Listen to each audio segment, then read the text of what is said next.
আরে বাহ, কি সুন্দর কথা! আমাকে ভাগ না দিয়ে বাঘ মামা নাকি একাই মানুষের গোস্ত খাবে? না না, এটা তো হতে পারে না।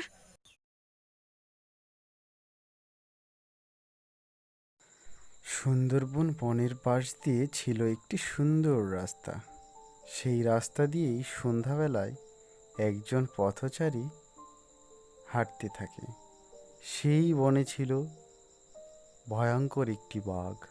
বাঘটি ছিল খুবই ভয়ানক ও আক্রমণাত্মক। এই ভেবেই পথচারী আস্তে আস্তে পা ফেলে, যাতে শব্দ না হয়, ধীরে ধীরে সে সামনের দিকে এগোতে থাকে। হঠাৎ করেই বাঘের গর্জন শুনে সে একটি গাছের পিছনে গিয়ে লুকিয়ে পড়ে। সন্ধ্যার মৃদু আলোয় যেন সব কিছু ভালো করে দেখা যাচ্ছে না। এমন সময় একটি বাঘ সেখানে এসে হাজির হয় এবং বলতে শুরু করে, মানুষের গন্ধ পাচ্ছি, অনেক দিন মানুষের গোস্ত খায় না। আজ আজ এখানেই খুঁজতে হবে আমাকে, নিশ্চয় আশেপাশে কোনো মানুষ আছে। বাঘের এই কথা শুনে পথচারীর জীবনটা যায় যায়। তবুও ভয়ে সে চুপটি করে গাছের আড়ালেই লুকিয়ে থাকে। এদিকে বাঘ তাকে খোঁজাখুঁজি শুরু করে দেয়।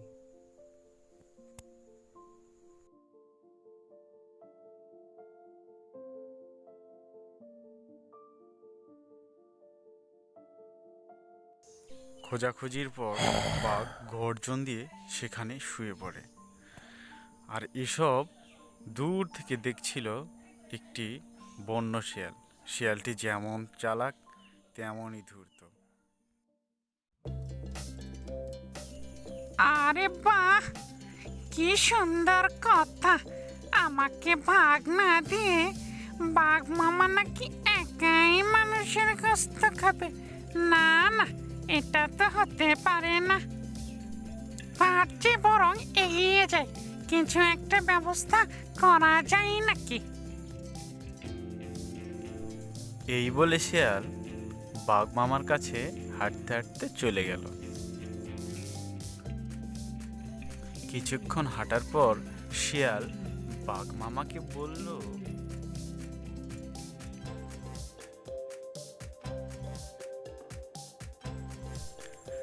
আরে বাঘ মামা যে, তা সন্ধ্যাবেলায় আপনার ডেরায় না গিয়ে এখানে একা একা কি করছেন মামা?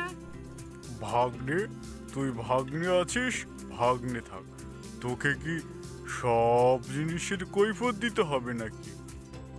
না না মামা, এই যে আপনি কি বলেন, তা এখানে মানুষের একটু গন্ধ পাচ্ছি মামা। না না, ও কিছু না, আমার এখানে একটু কাজ আছে। তুমি এখন যাও তো ভাগ্নে, তুমি এখন যাও।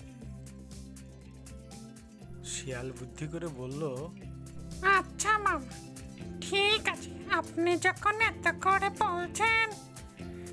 তবে একটা কথা মামা, আমি যেদিক দিয়ে যাব সেদিকে আপনি তাকাবেন না, ঠিক আছে? আচ্ছা আচ্ছা, ঠিক আছে, যা, তাকাবো না, যাও তো ভাগ্নে। আর শিয়াল যাওয়ার সময় সে লোকটিকে সঙ্গে নিয়ে চলে যায়। আর বাঘ সেখানেই বসে থেকে যায় মানুষের গোস্তের আশায়।